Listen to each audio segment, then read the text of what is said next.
What's up, everybody? Welcome back to the New and Experienced Investor Podcast. Today, we're talking about building wealth and cash flow through ground-up ADU development. It's definitely a show you don't want to miss. I'm one of your hosts. I'm Alex Barnett. I'm the new guy. And I'm Joe Holmes, and that makes me the experienced guy and excited today. Yep. Our producer's back. Oh, my gosh. I'm back. She's back. That's right. Thank God. We're going to have a Welcome smooth back. show. Yep. It's perfect because we have an amazing guest here today. He helps investors and homeowners locate the best properties and help build ADUs. So it's going to be really awesome. Make sure to share this far and wide. Before we bring him on, let's talk about our meetup that we have coming up. October 27th, Hangar 24, Yep. 6 o'clock. Oh, yeah. Adam Nishikawa. Yes. He's going to talk about 1031 exchanges. Mm-hmm. Good way to build wealth. Yeah. Yeah. That's what we're all Really good about. way. So, yes. So make sure that you're there, please.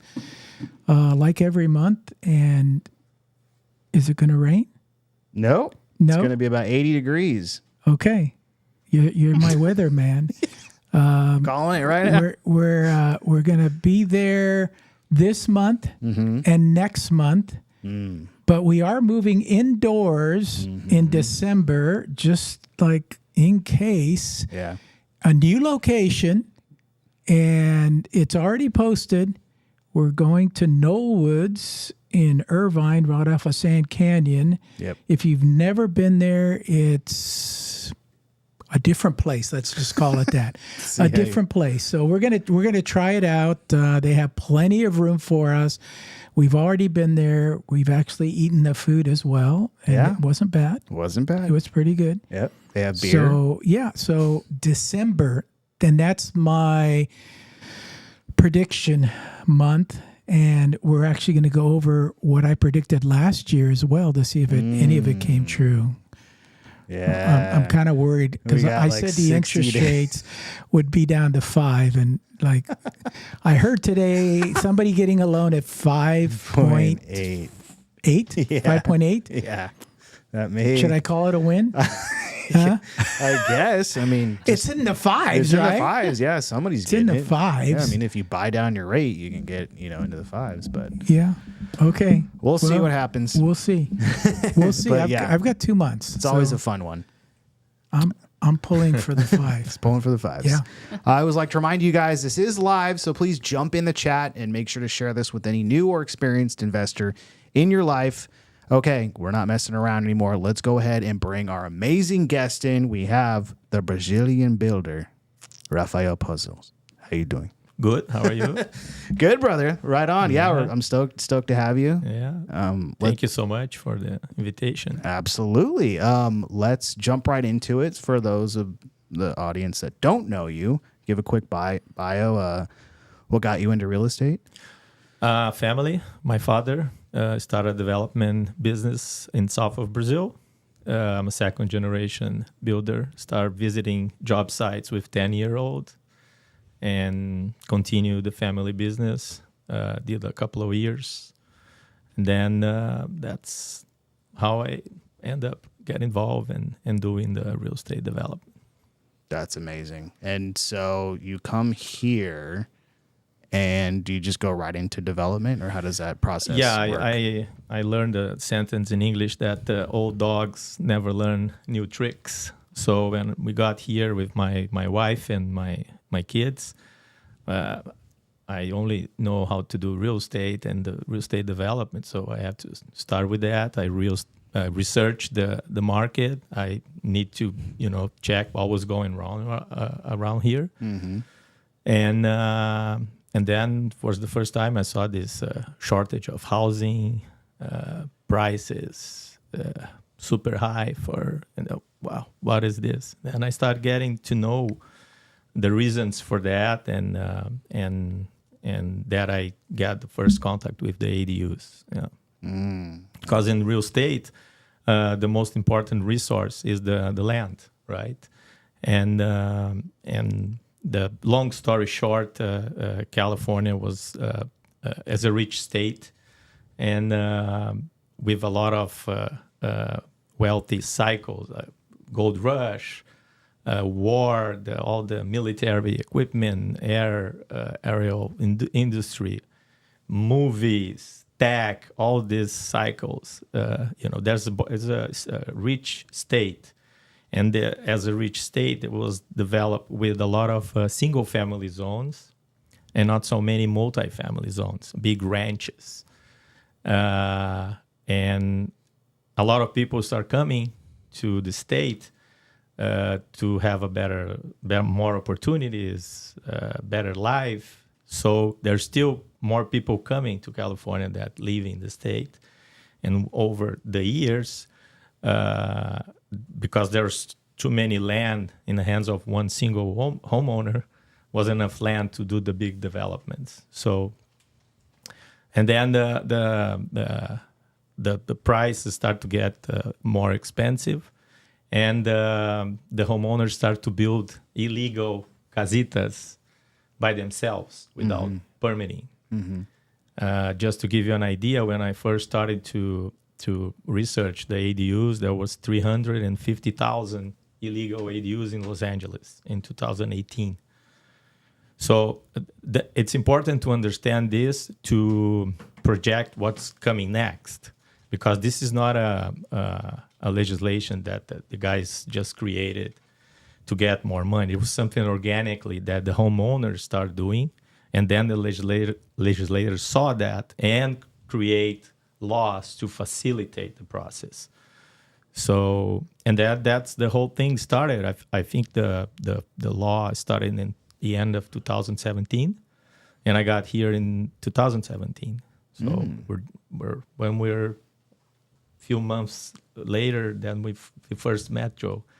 When I first met you. I was going to ask for the audience when we first met, and you came here on a special visa, correct? You and your family. Yes. Okay. Yes. Okay. Maybe just a little bit of an explanation what that visa was. Yeah.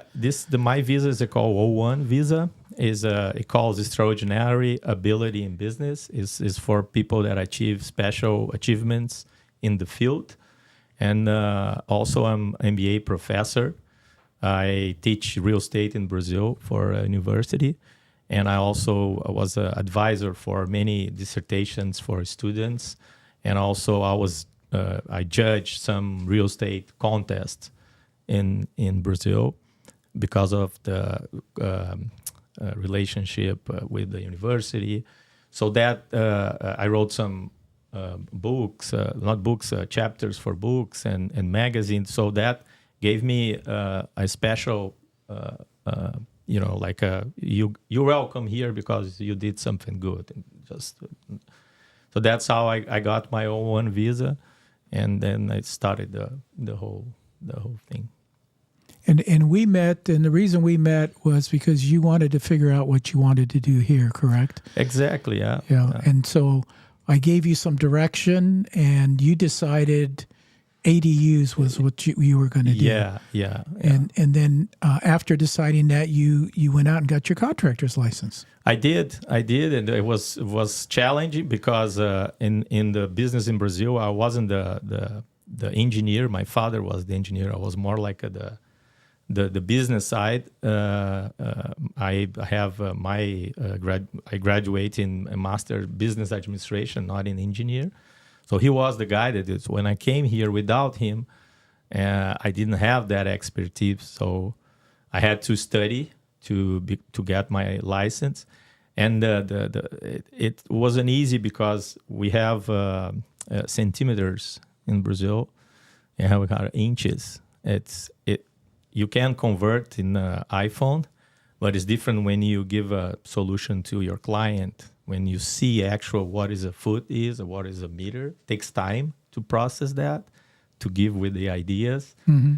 That was one challenge for me. The other one is the wood construction system with the wood, not with the blocks and bricks that we have in Brazil.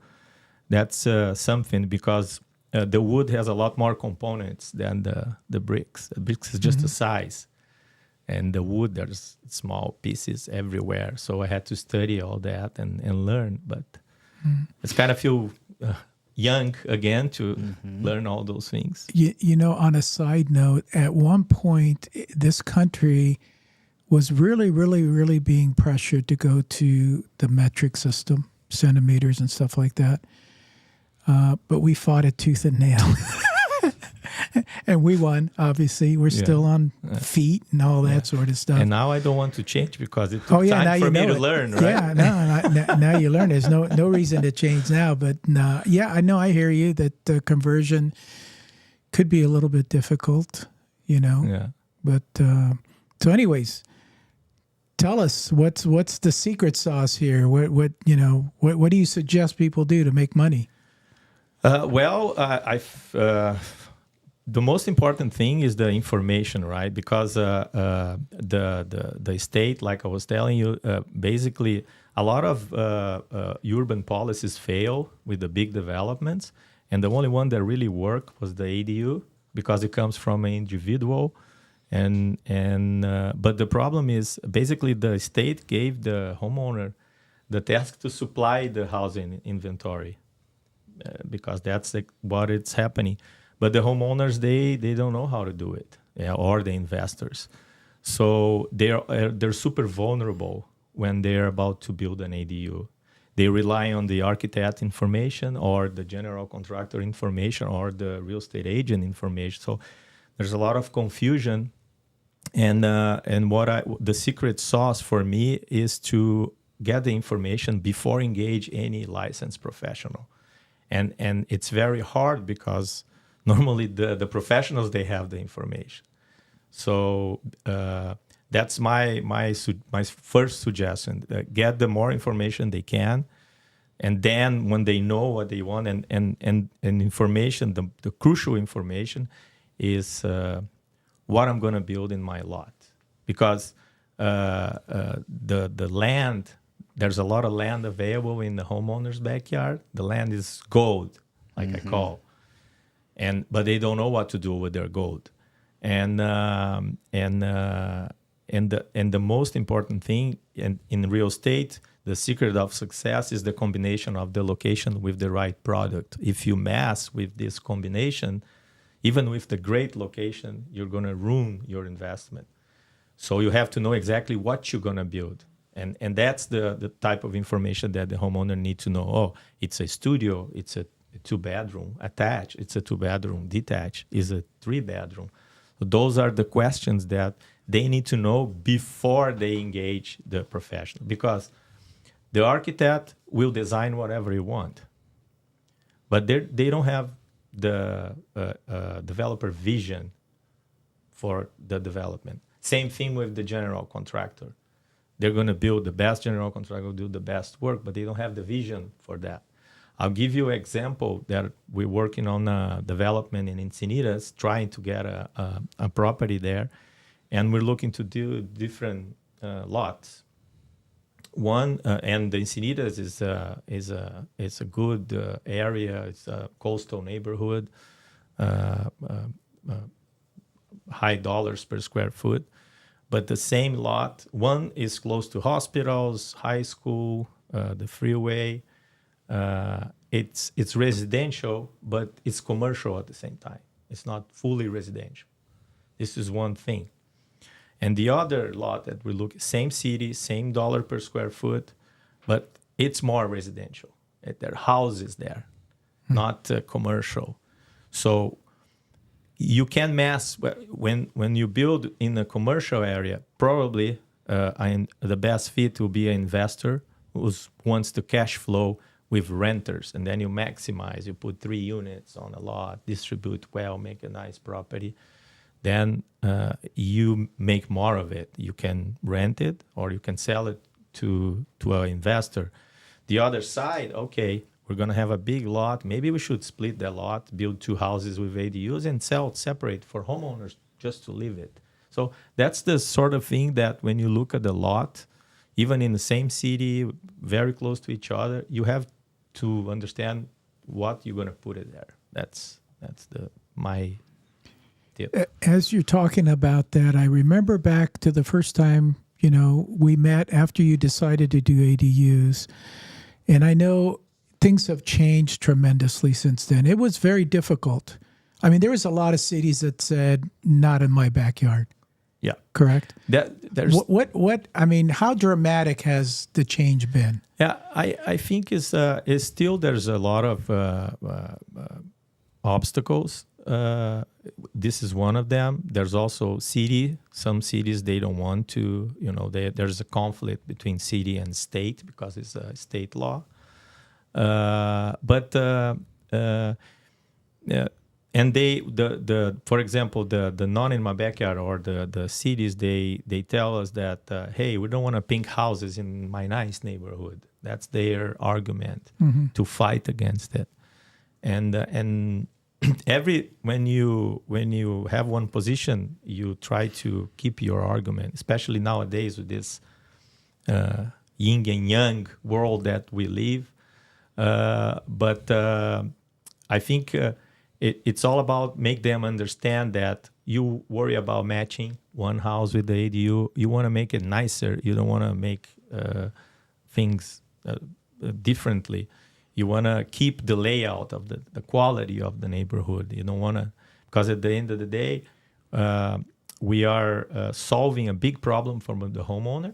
If you consider that the housing bill or a rent or a mortgage is 40% of our monthly bills, and the ADUs will solve this 40% of our problems. So it's a freedom. It's a lot of, it's a good thing. We have to make it work. We have to find a balance. Say, hey, we're gonna make this thing better. Because at the end of the day, we're adding square footage. We're allowed to add square footage in our properties. The question, how are we going to do it? It's what's important. But yeah, you're right. There's still a lot of obstacles. Back in my day, a couple years ago, we did have ADUs, but they were called granny flats. And they were called granny flats because you'd move in grandma and grandpa back there. Yeah. Out of all the ADUs you build now, what are the percentage of granny flats versus I'm going to put Alex in that room and rent it out to him for, $5,000 a month? What is that percentage? I think it's 50-50 between young couples. Try to make a better live because the young people, they see the houses differently the way we see it nowadays. They want the flexibility.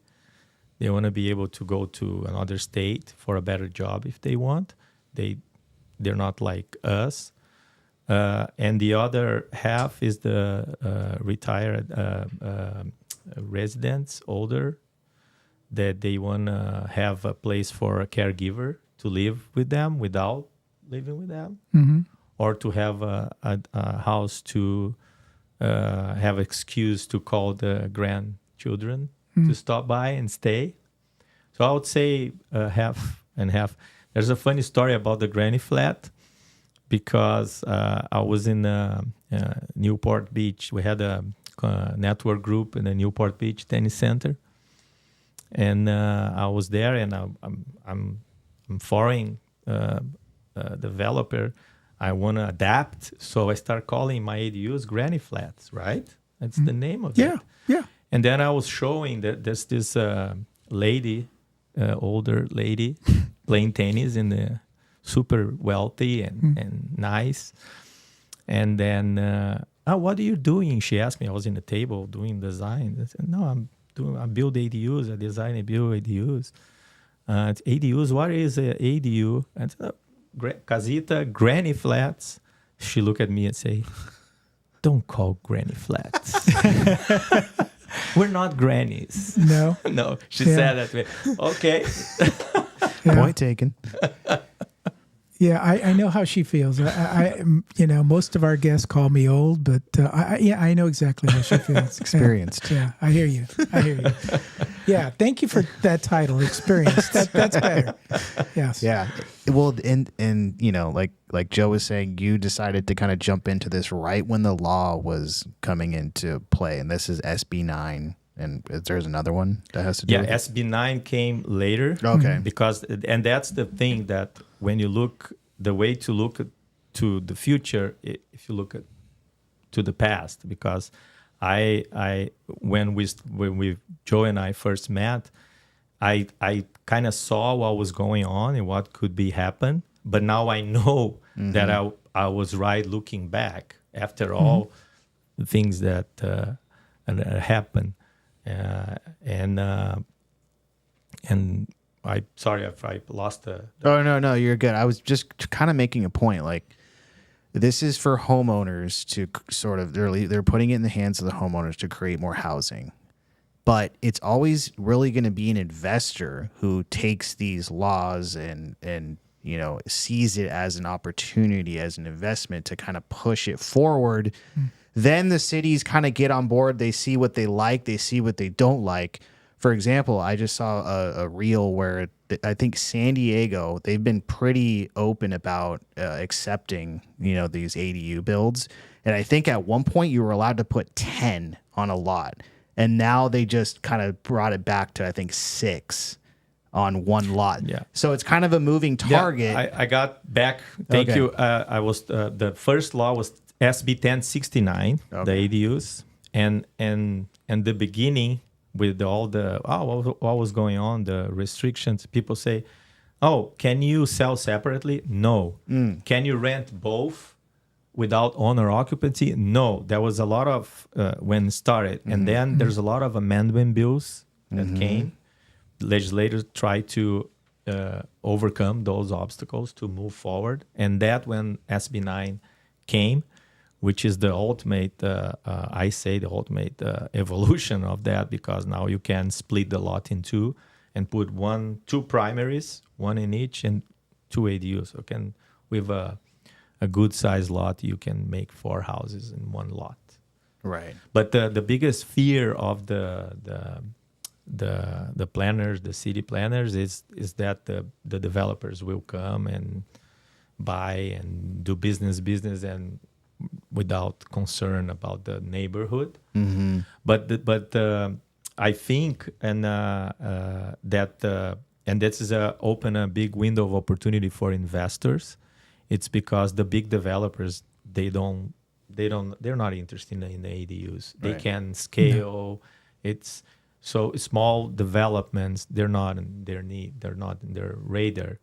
So what makes the opportunity for investors to partner with developers, the smaller developers, hey, let's do, how can we do this? And then working together to connect with the city, ask the proper questions, get all the things that you need, and then get money, access to capital with the investors. That, I think, was the big asset for this whole chain, is the people access capital to make all these small developments happen. That's one big part of the game. Yeah, absolutely. And I think there's going to be a window where investors will take more advantage of it until the homeowners kind of catch on and realize, there'll be more guidelines, like you were saying, that maybe the architects will know a little bit more, the engineers will know a little bit more, as far as the valuation, the appraisals, all that stuff is kind of, I guess, up in the air. I mean, even when we go and talk to the city about doing these ADUs, they got to run it around the horn, and then they give you some vague answer about what's allowed and what's not allowed. It's kind of a moving target. Yeah, we were talking before. I think the exit strategy is always important when you look for a property. For example, you try to maximize everything, but you have to have a plan that, hey, if something goes wrong, I still have a good lot in a good neighborhood, that if I don't build what I want, at least I can get away with that without any loss. That's, I think, is the safe way to do it. Yeah. Going back to the granny flats, it used to be where you had to have a 20,000 square foot lot to even the city consider building something back there. Oh, wow. What are the new rules and regulations? Let's say I do have a 20,000 square foot lot, 3-bedroom, 2-bath house. what can I build there? Yeah. What additional structures, whether attached or detached, or can I do both? Yeah, and that's it's a good question, Joe, because you allowed me to answer and explain, because people think that the bigger the lot, better that for more ADUs, and sometimes a bigger lot could be a big problem, because the site improvements that you have to build around and not so many units, because at the end of the day, while we sell it or rent it, is the house. And if you have a big lot and you can only put like 4 or 5, you have a big cost, a big impact in your cost. And I have a few investors that, I'm going to buy this lot, raw lot, to build ADUs, and then you go there, there's a big slope, you have to pump the drain system, the sewer system, all the way to, so start adding retaining walls, you start adding cost that the ADU is not going to pay for that cost at all. So the first thing you have to do is, when you have a big lot like that, you go to the city, say, what is the zoning treatment for my lot? It's R1, R2, R11, whatever. And with that zoning, you know exactly what you can build. And if you can build X amount of units, and you calculate how much you're going to spend around it with the site improvements, and that makes sense in ROI, then go for it. But for me, the tip that I give to investors is go for residential lots with residential areas that already had a sewer system, drain system. There's flat, so you don't have to spend site improvements. They will have less impact on the return on investment. When you build ADUs and you build a separate one, because yes, you can attach it to the house. Are all the ones that are attached to the house called junior ADUs or no? No, the most popular ADUs are attached to the house. Okay. It means that you build the ADU literally attached to the house. You have a wall that not connect, but next to the one wall for both houses. You have a detached, totally separate, and you have a above garage. You can build above the garage, and garage conversion. We have basements, but we don't have basements in California. In other states, you can convert a basement, but those are the most popular ones. And I'll say the garage conversion is the cheapest one, but everyone has his own challenges construction-wise. Different ones, and I had the privilege and the lucky to build all types, so I know what I'm talking about. But the cheapest one is the garage conversion, and the most expensive one would be the above garage, because of 2-story, reinforcement, all that. But even the garage conversion, if the garage is all drywall, you have to remove the drywall, because you have to insulate and put the drywall back, so it has extra cost. Sometimes the garage is in the same level of the street and flooding, so you have to sometimes raise it or redo the concrete to raise to prevent from that. So there's a few extra challenge even for the simple one, but those are the most popular types. When you're building, obviously, if you're building on top of the existing structure or attaching something to existing structure, you're using, the electricity, the plumbing, the sewer from that structure. When you're building separate, do you recommend all that utility stuff be sent out to the street so that you can build that separately, so that's not with the main house? Is that your recommendation, or do you just get it from the main house? Depends on. In the beginning, now the city start to demand that all separate utilities. Okay, but there's some cities you can choose if you want or not. If you're gonna rent it out, most likely people will separate. Although you can put a reader, a digital reader, to the 1 meter to measure who's gonna spend what. But most like people like to separate. When there's a guest house, they don't worry about this. But my suggestion for cost wise, because depends on every case. The first thing you should do is consult with the power company, ask them to come to the job site and, hey, what can I do here? Because sometimes you're next to a pole in the alley that is a lot cheaper to bring another meter instead of trench all the way to the house. So you just put a overhead and that's it. And you have to separate meters, which is the perfect scenario. Sometimes you don't have that option. Sometimes the power company require extra this and extra that. So you have to, that's why before we make decisions about what is the best way to do it, it's called the power company, the water company, and hey, what do we got here? And then propose the best solution. Because again, the big backyard sometimes, again, could be a problem because you're going to build a detached unit 100 feet away from the street. It costs money to, and if you have a nice concrete driveway going the side, so that's cost money. So sometimes the closer the unit is from the street, it's better. That's why you have to play what you have. Yeah. I mean, and it's great for investors, like, as this could be another play, because there's a ton of these houses where it's like a 2-1 in the front on like a 10,000 square foot lot.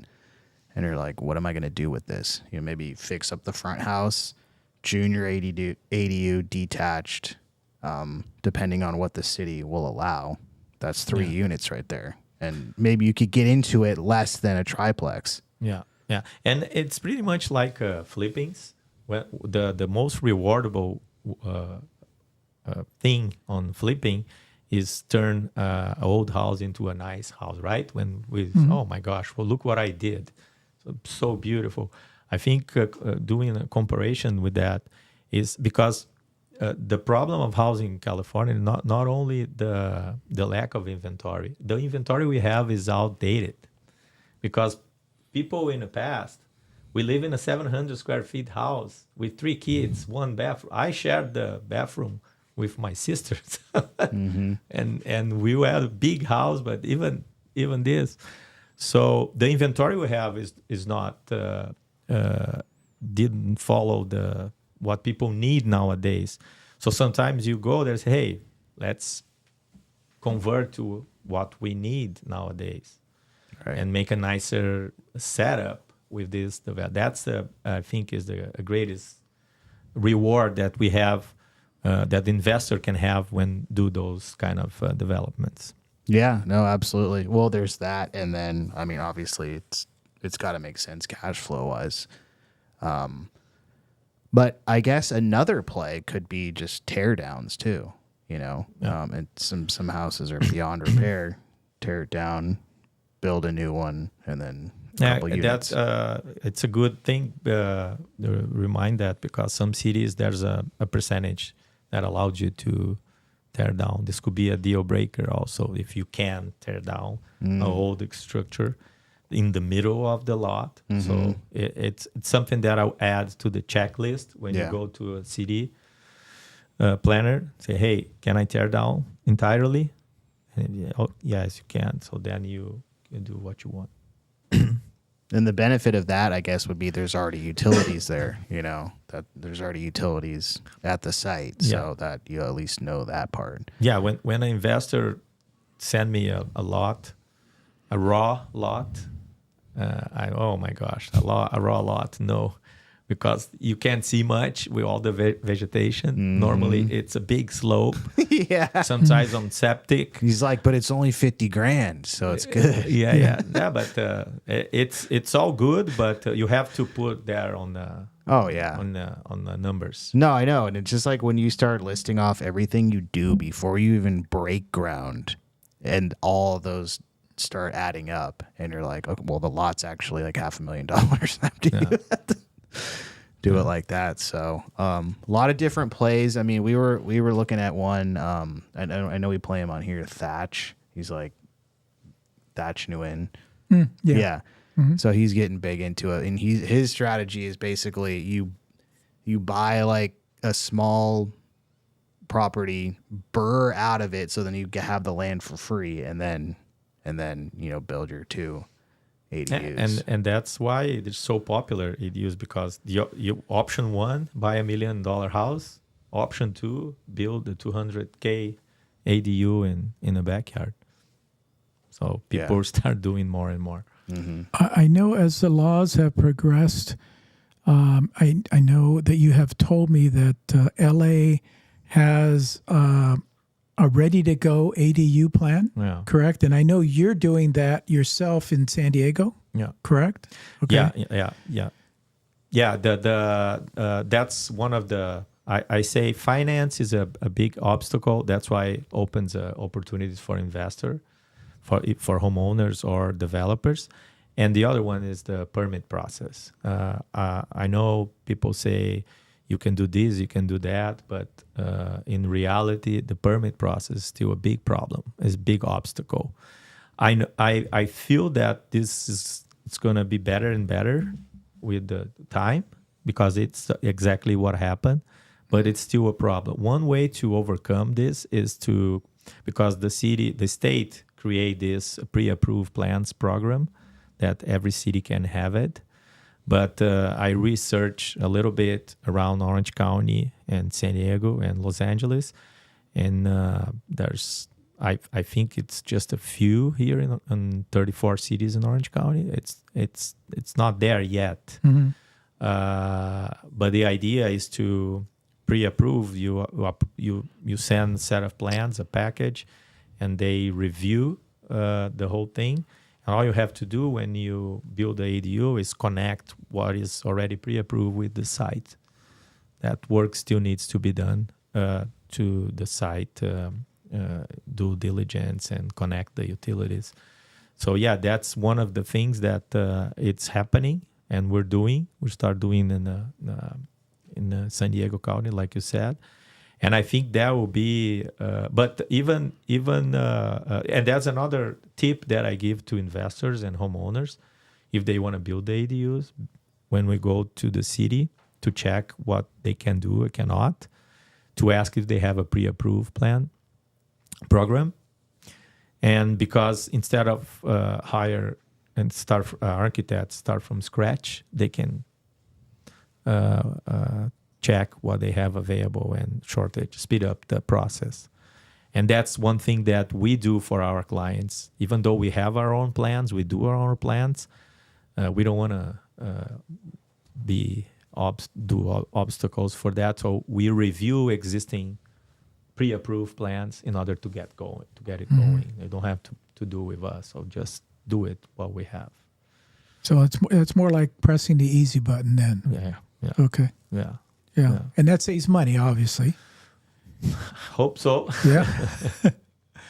I hope so. Yeah, there's so many moving parts. I mean, when it comes to working with utility companies and all that kind of stuff. I mean, I was seeing on Twitter the other day that there's these huge that there's these huge buildings. These developers created affordable housing, and some of them are going on like 9 months, 18 months for the whatever it's called, DW, the power company up there, to just hook up the power. And there's like, it's ready to go, completely good to go. And that's like the last thing holding it. They're on their lunch break. Yeah. So it's frustrating when LA will just cry about not enough housing and then completely just shut down the solution.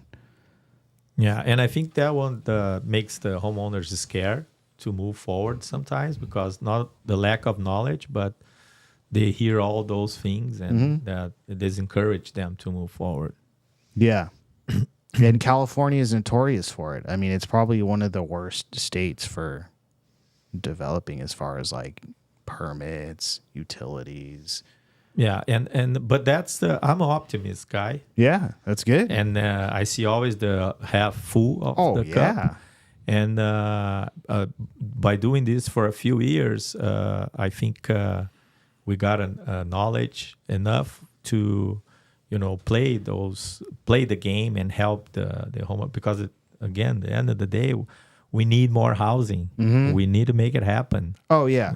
Well, the flip side of it is the more that these get built, there's going to be more comps. There's going to be more, like, you're going to have the price per square foot of appraisals once they get built. So the chance of you making wealth or creating wealth and cash flow out here, I guess, will be pretty good. We're definitely going to need more housing. Yeah. For you. Oh, that's and right. Producer. That's right. Yeah. I was just planning on keeping again. it. Thank you. Congrats. Yeah. So yeah, I know keep it in the I know closet, that she would prefer Hawaii, but I don't think so. we need to find you something closer. I don't want you guys going to Hawaii. I'm good with Dana Point too. Yeah. Okay. Dana Point's good. Yeah. Gotta have the grandmas nearby. That's good. Yeah, we need the grandmas. Granny flats. A couple granny flats in the back. Yeah. For sure. This is the part of the show where we've curated a few videos, and I want to get your raw, uncensored reaction right now. Okay. Cool. Let's go. Let's go. Producer, what do we got? First up, we got, is building an ADU cheaper than buying a duplex? So if you're a first-time home buyer and you're thinking of putting maybe 10% down, I would consider maybe 5% down and save that other little bit of cash to convert this part of your house to a legal rental unit. And a couple advantages over just rent by the room roommate situation is you have privacy. So everybody says, why would I buy an ADU or convert an ADU when I could just go buy a duplex? And this strategy is basically just doing the same thing for cheaper. So if you're a first-time home buyer and you're thinking of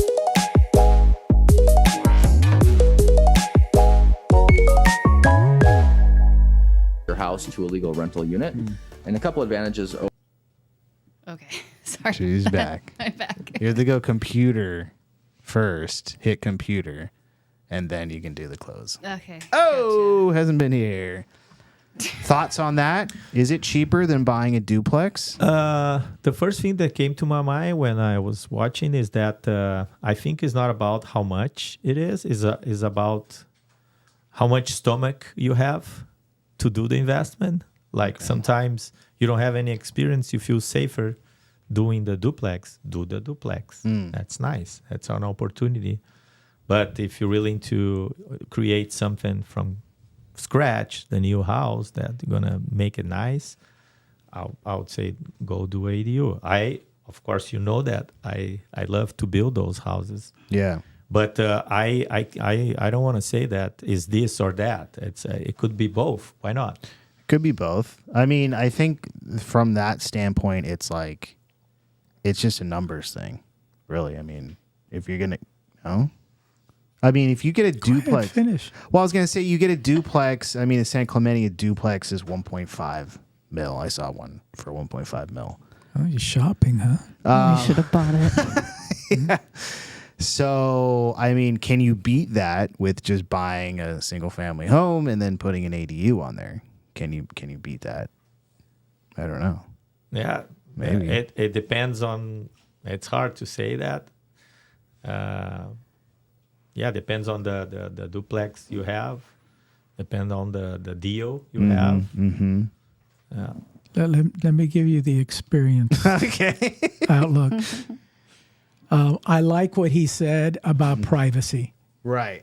Okay, like build something back there that Granny can go back to, or even rent it out, and it's separate. I still love my home. I love the privacy, but then I also want to make some money, and so I'm going to do ADU. Buying a duplex, you're really like you said, it's kind of an investment approach to it, and then like you're literally living next door to somebody, not that much privacy. Right. So, yeah, I think you're right. You know that. Just I guess it depends where you're coming from. Yeah. And even with the ADUs only, depending on the numbers you have, you buy and hold or you buy and sell it. It all depends on the numbers, how the numbers come. Mm-hmm. Right? Even in the same strategy, you have decision based on numbers. Yeah, absolutely. I learned with this guy here that it's a numbers game, right? It's a numbers game. Yes. Mm-hmm. Yeah, but there's also some emotions in your decisions as well. It's like, sorry, I don't want anybody living with me. I still have a big house because I raised 3 kids in it, but there's no reason for me to sell it. But then there's also no reason to have anybody move in with me because I value my privacy. What are you hiding, Joe? If I had the room in my backyard, I would consider an ADU. But my backyard's like 20 feet to the slope, and obviously I can't build on the slope because it's not mine. And I'm not hiding anything. I just don't want to share. Yeah, you know? I hear you. Yeah. Like to walk around in your. Yeah. Okay. I mean, I share it right now with my grandkids. It's so funny because my daughter, she's the youngest. She came over the other day, and she took a 2-hour nap. And she says, "Well, I took a 2-hour nap in Trenton's room." And I go, that was your room before you gave it to Trenton. You know, it's like I still consider it your room. Yeah, exactly. Okay. Yeah. Don't forget where you came from. Yeah. What do we got? All right. Up next, we have. Hold on, let me find my mouse here. There we go. How much profit can building an ADU make you after 1 year? And what would you do? I'm curious. If you did tomorrow, would you build to sell that, or would you build to rent it? Both. I would rent it for a while and do some Airbnb and kind of get some of that principal down, and then eventually sell it. Okay. But my property, for instance, I make, after I built my ADU, it cost me $298. I get about $3,000 a month from Airbnb. That's after cleaning and all that, and out the taxes, of course. So I can keep doing that and keep making $36,000 a year plus for my family, which helps me live mortgage free, or we actually use it for daycare. We pay, Sounds about right. It's more expensive than my mortgage. Yep. But we're also, because we have the second kid now, we're thinking about selling. And so I got it appraised by a few different real estate agents, and they evaluated the ADU around $450, and I built it for $298. So you're looking at a $150,000 ad right there. And so you make $150 in a year if you build an ADU. And what would you do? I'm curious. If you did tomorrow, would you build to sell that, or would you build to rent it? So if you're a first-time home buyer and you're thinking of putting maybe 10% down, I would consider maybe 5% down and save that other little bit of cash. So, that's music to my ears because when I started, it wasn't that. The appraisal was super different. Remember, Joe? That, Yes. they appraise an ADU like a garage. Yes. right. And, and that was ridiculous because the homeowner pay like a $200K for ADU, and all of a sudden they say it's worth $70,000, $50,000. So now when I hear that, it's like, oh my gosh, that's one thing on top of the 1,000 advantage benefits that the ADUs can give to the homeowner. Well, real estate is so slow in that way to where if there's anything new, they need their comps to go off of. So if there's no comps and you're the first guy with an ADU, how are they justifying that? And that's what I told Rafael from the beginning is that, you have to look at the appraiser's side as well. It's like what I was telling him at the time is you built a 1-bedroom ADU back here. It's a 3-bedroom house. The appraiser's going to go find 4-bedroom homes in that neighborhood, and that's how he's going to do the evaluation. Where now there's more ADUs in that community, he can actually use that to compare, okay, and then maybe come up with this $150,000 additional. So it's a lot better today than it was before, but we had to grow into that pain. Yeah, and what Joe's saying also, I went to the big Disney development in the desert, Cotino, just curious to see the finishes, learn what they're doing. A big development company with all the money in the world in marketing to research for what products is selling more. So I'm not, even if I spend all the money I have, I'm not gonna match and beat Disney. Mm-hmm. That's why I like to see what they're doing. And guess what they had in the big gate community. Well, there's different size lots in the same gated community, and the bigger ones, the 14,000 square feet lot, a nice house with an ADU. So that tells me that there's demand. There's no way to go back. New houses with ADUs. Yeah, I agree. Yeah. Mm-hmm. Yeah. Good to know. Can you get one built for 200? You're saying 200. Is it possible? Yeah, depending on the area, depending on the finishes. Yeah. And it's a good question, because if you build as a business, you have to think about maintenance. You have low finishes, that durable but low end finishes.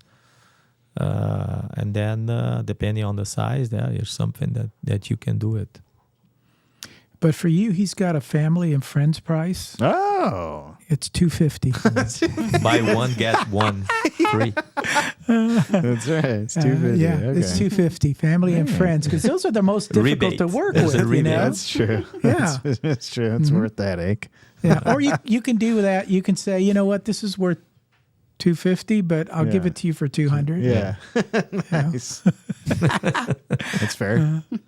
I'll let Joe negotiate Yeah. the price with There you. you go. Yeah. All right, we got one more video. Okay. Are ADUs actually worth it, or a hidden headache?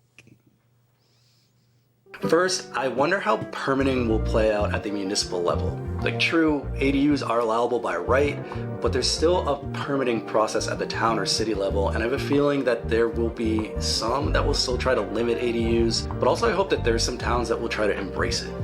Now, for those that unreasonably restrict them, which would go against the law, I wonder what qualifies as unreasonable, and what resources do homeowners have to challenge the reasonableness of a decision. Next, I question how lenders will handle ADUs. So currently, when you buy a multifamily, the rent is added to your income, so you can qualify for a higher purchase price than you would a single family with no rental income. Since ADUs will be legal, I would think the rent collected would now be counted in your qualification to purchase a home, even though it's technically a single family. So this would make it much easier for some buyers to qualify for a home purchase, especially given rates now, and also allow others who already qualify to be able to purchase a larger or nicer home. So these are just a couple of many smaller issues that need to be ironed out. So in the early stages of the rollout of the Affordable Homes Act, I'd expect to see some technicalities being worked through, which could delay ADU projects in certain towns, those that choose to push back. So it's just something that we'll have to monitor here. Thanks for. I don't know what music he picked. It was, That was, yeah, like jarring. thoughts. Yeah, 100%. I agree, and that's why we're ready to the next step, because to start building ADUs and have them ready to the homeowners to buy it, because the biggest problem is the construction, all the permit thing, all the process. It's if you don't choose the right people to build it, it could be a big headache. So the idea is to, because we know how to do it and have them, hey, instead of building an ADU, why don't you buy a house with the ADU and enjoy the benefits of the ADU? So that's something, but I agree 100%. And regards the finance, the lenders back then when we started, they didn't know how to do it, because you have one house as a collateral, and out of sudden you have two houses in one collateral. How we can do that? So they try to figure out, but with time they learn, and like everybody in this ADU journey, and now they're much more easier on the finance part of it. Once they start making money off of it, they're like, we love ADUs. Yeah. It just takes those people in the beginning. yeah, the count the rent as a collateral and valuation. It's a good thing. Yeah. Who's the hardest person to work with when you're going into a city and you're trying to pull permits and figure out feasibility? Is there one particular? Gavin Newsom. Yeah, it all starts with him. Yeah. No, the basically for the audience understand when we go to the city to ask if we can build an ADU or not, we have 3 different departments. We have the planning department, which is the first one. It's about the setbacks, layouts, design, how where the ADU is going to be and it's going to look like they want it to be. And once they approve that, then you go to building department to check for the construction of the ADU. And then there's a third department, public works, how you connect sewer. And I wouldn't say there's one there. It's all based on it comes from the top. The guys that work there are super nice. They do their jobs. But the thing is, all the cities in California needs to provide a certain number of housing to the state by law. Right. And all of them are behind that number. Right. But some cities are in the worst situation than the others. The cities with the worst situations are the ones that facilitate the ADU process. So that's come from the top. Say, hey, we need to friendly ADU. We accept everything. We ease this and that. So those are the cities that help to. The other ones create more obstacles. Okay. But if that's what you can go to the housing. I forgot the website now, but you can consult which cities are providing the number of housing to the states. I saw some articles where I think maybe it was Newport or Tustin or something and Huntington. We're behind. Yeah, they're at the bottom. And so the state basically shoehorned in a big development like, hey, you guys aren't like just keeping up with your numbers. So we're going to approve this project that these developers have. And it's just like a giant freaking. Yeah.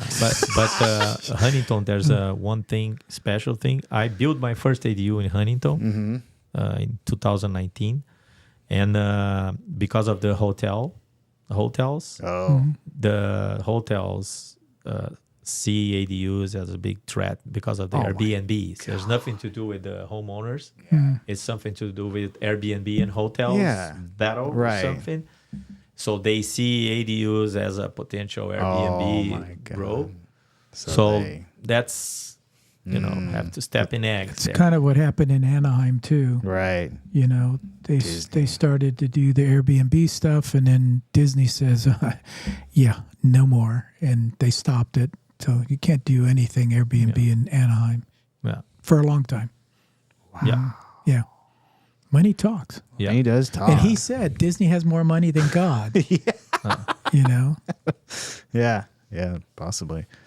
Wow. So where do you see this all going? What's the future of this? I think the future of this is houses with more ADUs. If you don't have an ADU in your property, you might lose some market value because it's gonna have. It's super popular, super cool. It feel all purpose, like it's a multi-generation property, what we call. You can use for grandfather or children, or it's gonna happen, and it starts to add value. People are selling houses with ADUs, which is super new, like a bonus. You have an ADU, have more bargain, more value. So it's starting this, and it's gonna be more and more. Just to give you an idea in terms of numbers, the ADU started in Vancouver.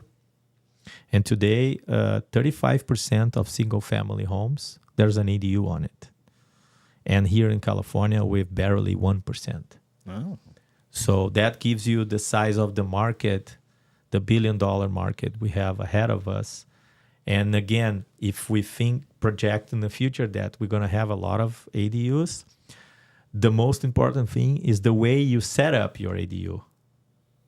It's like the cars, like the T Ford, all black. People have cars. Now they want a different car.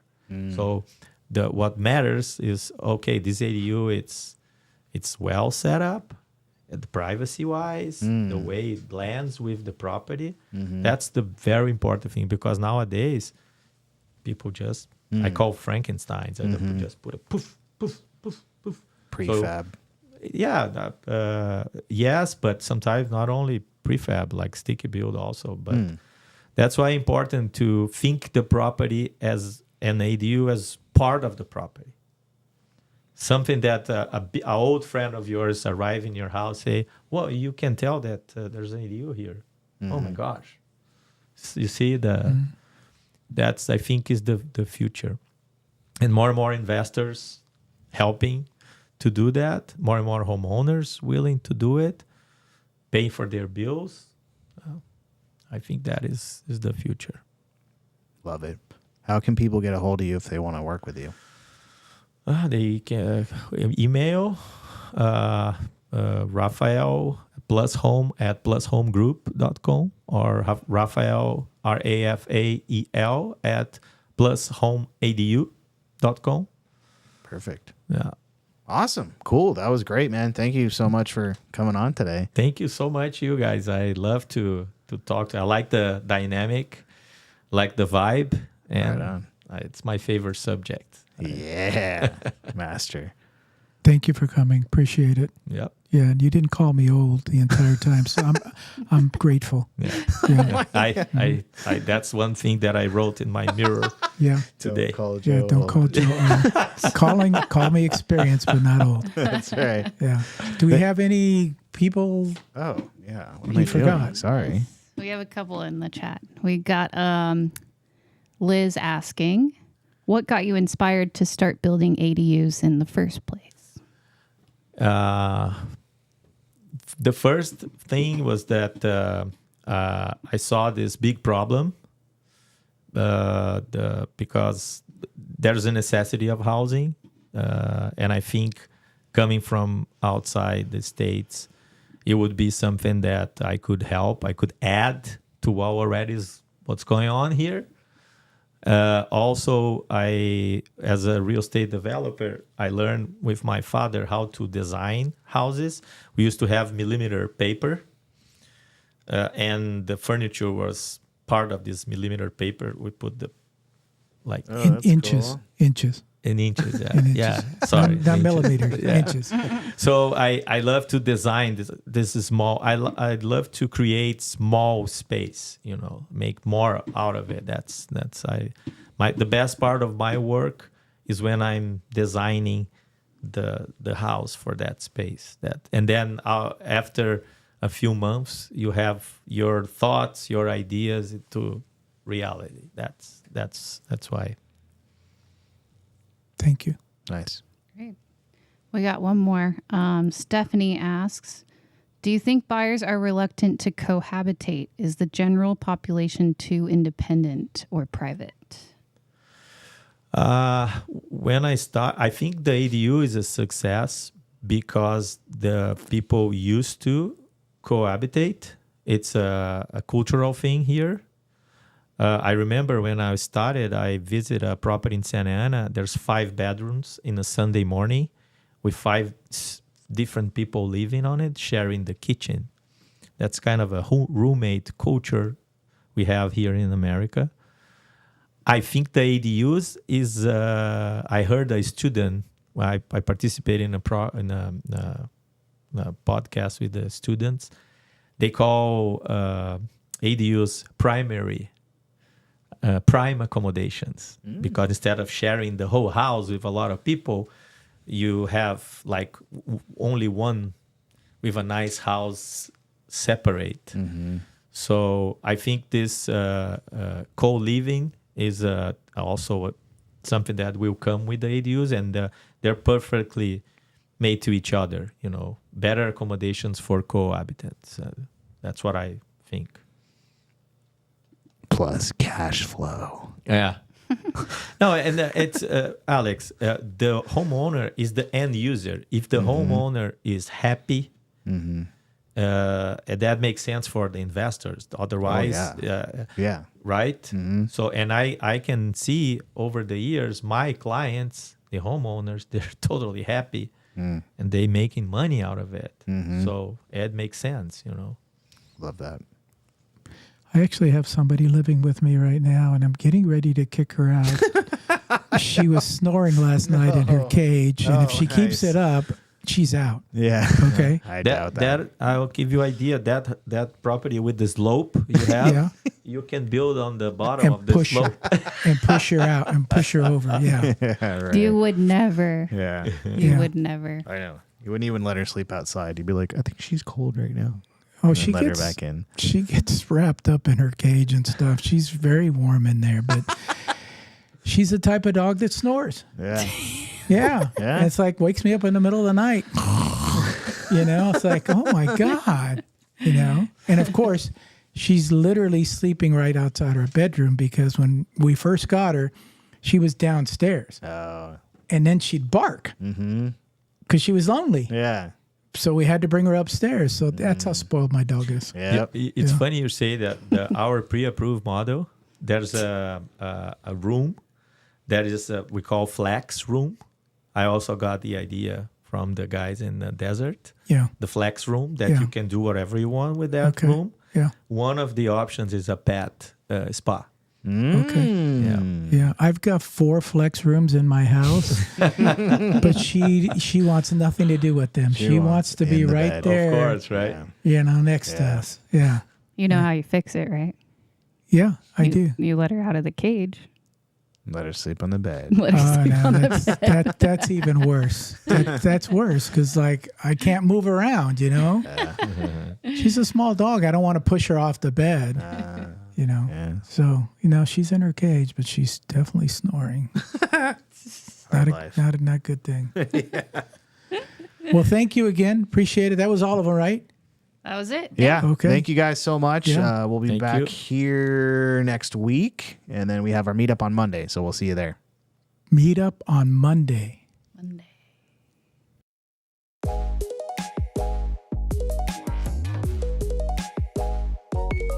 If you want some more advice on real estate investing, reach out to us one-on-one.